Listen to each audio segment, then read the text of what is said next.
Hullabaloo in the Guava Orchard. Kiran Desai. Chapter 1.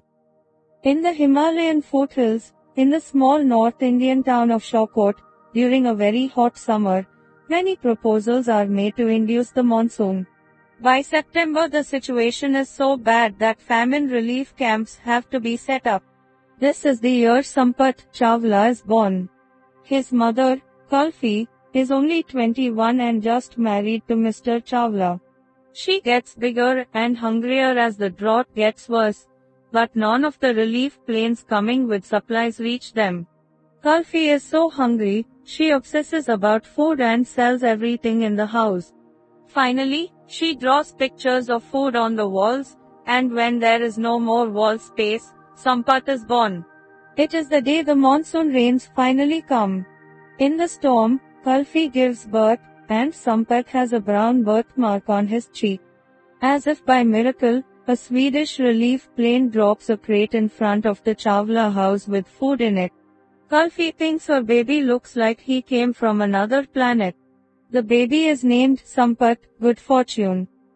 Chapter 2. 20 years have passed. Sampath has grown into a thin and oversensitive young man, unable to sleep with the noisy breathing of his family around him, all sharing the one ceiling fan, father, mother, grandmother Ammaji, and sister Pinky. He rushes to the roof of the house where it is just as hot. He sings and walks back and forth all night, wishing he had somewhere else to go. He feels suffocated in his life. When morning comes and the town begins to wake up, he sees his father come out with a yoga mat. His grandmother goes for morning milk. She worries that Sampath did not sleep. Chapter 3. Mr. Chawla is a man of habit and performs morning exercise. He is 40 and head clerk at the Reserve Bank of Shokot. He shouts orders to his family as he readies for the day. Ammaji and Pinky try to keep up with his demands. Mr. Chawla reads bits from the newspaper. Kulfi is uninvolved with what is going on, and sits by the window thinking of food.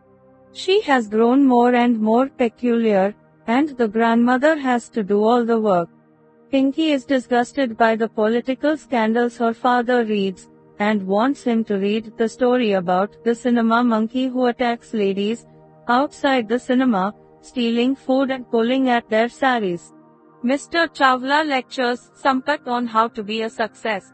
Sampath had been happily idle until his father found him a job at the post office. The father and grandmother argue about Sampath's future, and the sister joins in. Chapter 4. Sampath bicycles in the morning traffic of Shokot, among children, clerks, beggars, holy men, animals, and cars. Pinky gets off the back of his bicycle and goes to the public bus. She is pretty, and removes a hairpin to starve any man who hassles her. The post office is a gloomy building, and Sampath crawls under the barbed wire fence. He hears the flirting between two postal workers, Mr. Gupta and Miss Jyotsna. She describes an incident with the cinema monkey who ripped her clothes and ran off with her peanut cone. Sampath is fascinated by her beautiful red toenails. They speak of the wedding of the daughter of their boss.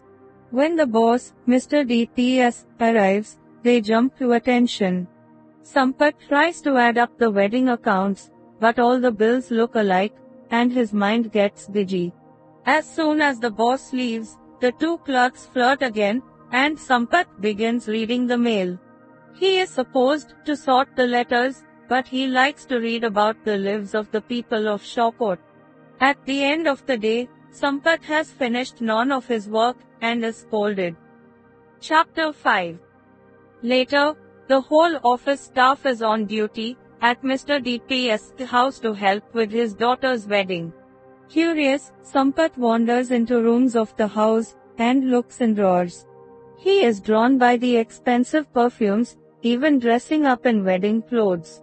He becomes drunk on the various scents.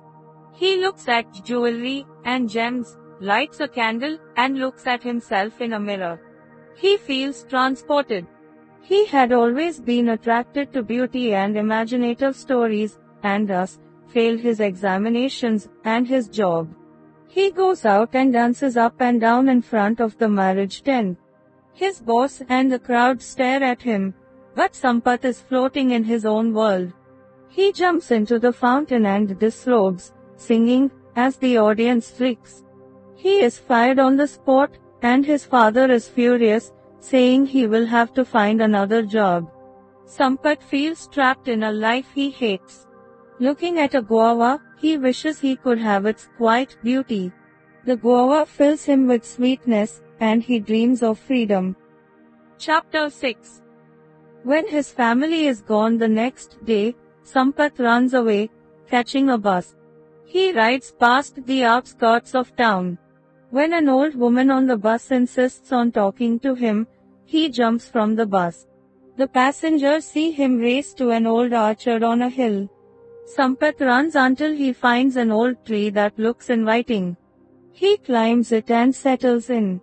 It is a guava orchard, part of the University Research Reserve. Sampath feels peaceful. Life is sweet and uncomplicated. He feels at home and falls asleep in the branches. Chapter 7. The Chawla family go to the police to search for their son, and the whole town makes the most of the drama. The watchman of the University Forest Reserve bicycles into Shawkot and announces, "There is a man in a guava tree who won't come down." Mr. Chawla feels sure it is Sampath, and the family catches the bus and gets off at the old orchard. They find Sampath in the tree, eating a guava. Sampath thinks of excuses, but in the end says nothing. His mother alone seems to understand why he is in the tree. The family calls in Dr. Banerjee from the Bazaar clinic, who tries to get Sampath to come down, but Sampath is afraid of being locked up for being insane. Dr. Banerjee hoists himself into the tree with his stethoscope, and pronounces Sampath indeed crazy. The family tries all kinds of remedies that don't work. Then they visit a holy man, who says Sampath just needs to get married. The Chawlas can only find an ugly girl for Sampath. The girl arrives with her family on the bus, which is full of pilgrims singing. The bride, her family, and the pilgrims arrive at the tree. While Sampath has romantic fantasies about beautiful women, he is horrified by the ugly girl, as the pilgrims lift her into the tree in her billowing sari. When she tries to touch Sampath's feet in devotion, he yells, and she falls out of the tree. He wants to shout to the people to leave him alone, but instead, he calls out to Mr. Singh, whose letters he has read in the post office. He asks if his jewelry is still hidden beneath the tulsi plant. Then he asks Mrs. Chopra about the lump in her throat. Sampath goes on revealing the secrets he has read in letters, and the people assume he has divine powers. Soon a newspaper article proclaims him to be a holy man in a tree. Chapter 8. Mr. Chawla suddenly realizes that Sampath might make the family rich. People no longer laugh at his son, they arrive in growing numbers to consult him. The Chawlas take over the watchman's shed and move to the orchard to manage Sampath. They make him comfortable with food, a cot, and an umbrella. Sampath delivers his sermon in the guava tree to all the pilgrims who come to the orchard. He answers their questions with witty and nonsensical aphorisms. Among the first to arrive are his old co-workers, Miss Jyotsna and Mr. Gupta. Sampath enjoys his new position of power, and is in great humor. When he is tired of the questions, Sampath goes to sleep in his tree. His simplicity and directness are counted great spiritual virtues. Kulfi, totally inspired by her son, begins cooking masterpieces in the orchard in her outdoor kitchen. She too likes the freedom of being in the forest. Sampath grows fat, nourished by the exotic food cooked only for him. Chapter 9. Pinky is worried that her life is being disrupted by her family's orchard life. She is reduced to once-a-week trips into the bazaar for supplies. Mr. Chawla is on leave from his regular job and has plans of getting rich managing the pilgrim trade to his son's tree. Pinky feels alone, with no family to support her social ambition. She has to plan her own elaborate outfits and overdresses for the market, as though she is a movie star. She insists that she is being followed by men in the street. Mr. Chawla believes she invents situations because she is starved for drama, and he makes her go to the market in plain dress. On a trip to town to buy Ammaji new dentures, Pinky and Ammaji are attacked by the cinema monkey while buying ice cream after seeing a movie. When Ammaji takes a bite of ice cream, her dentures stick in the corn drops, and the monkey runs off with it. The quality hungry hop ice cream boy frightens off the monkey and recovers the dentures. Having been rescued in front of a cheering crowd by the hungry hop boy lights a flame in Pinky's romantic heart. She had thought the boy unremarkable before, but suddenly, he is a hero. Chapter 10. Mr. Chawla has made the watchman's shed comfortable, with electricity and running water. Mr. Chawla opens a bank account for a proposed temple to which the devotees could donate. He approaches merchants to put up ads in the orchard. Buses make detours so passengers can visit the new Baba in the tree. Ammaji operates a tea stall. Mr. Chawla sells garlands and fruit to pilgrims, then collects them and sells them again. Sampath is charmed by the visitors who ask him questions on the nature of life. One is a spy from the atheist society and branch to uncover fraudulent holy men Baffichem. Some of Sampath's answers make sense, and some don't, but they have the ring of truth, so the pilgrims are satisfied. The spy takes notes, in a notebook. He writes that Sampath avoids questioning by pretending to be otherworldly. Sampath's rejection of a bride is the final proof to the crowd that he is a true hermit. Miss Jyotsna sings a hymn, and Sampath thinks how pretty she is. He sings with her, and the people join in. The spy wonders how he can fool the people. He plans his investigation into Sampath's life. Chapter 11.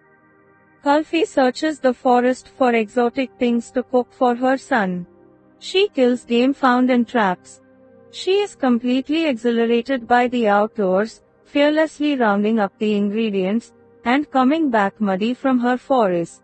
Tough from all the exercise, she cuts up the game herself in her outdoor kitchen, in ecstasy. The smells drive the pilgrims mad. Sampath is filled with desire for her food. The spy tries to collect a specimen of Sampath's food in a bottle to see if he is being drugged, but Kulfi hits him on the head with a broom. Mr. Chawla decides to limit visiting hours, and Sampath becomes even more popular. Chapter 12.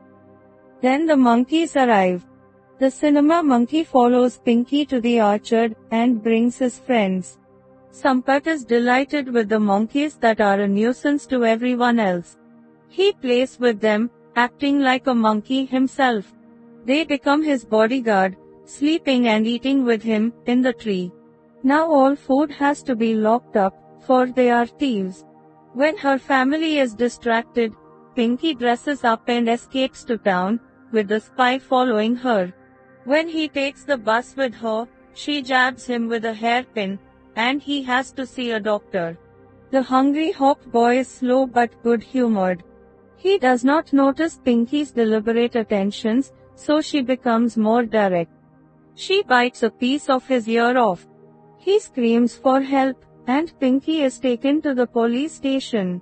When they find out she is the monkey Baba's sister, they escort her back to the orchard. Once a photo of Sampath is published in the Times of India, he gets enormous amounts of mail in the orchard. The spy makes a case to the Baffichem. Sampath is mad and should be locked up, but instead he is famous. It is people like this who obstruct the progress of the nation.